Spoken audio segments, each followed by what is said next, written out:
Welcome to this video lesson on short selling. In this video you will learn how to define short selling. Short selling describes the action of selling an asset which you do not own. When you are shorting, you first sell the asset and then buy it back at a later point of time. The aim of a short seller is to make money from the price decrease of a stock. While short selling a stock, you must first borrow the stock from the broker's inventory and then sell it in the market. If you are in the long-short business, you need to come up with a consistent supply of short ideas. You cannot afford to wait for the market to tank to start populating the short book. Every index is either the market cap or price average of its constituents.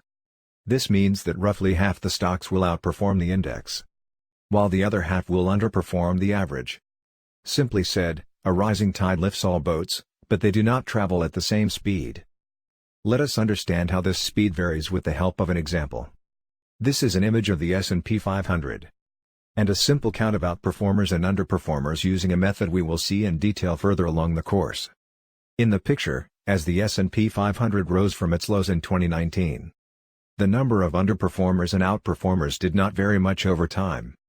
While the number of stocks on each side remains fairly balanced, the names changed. This is a phenomenon called sector rotation. Some stocks, industries and sectors do well in the early, middle or late stage of a market and then pass the baton to others.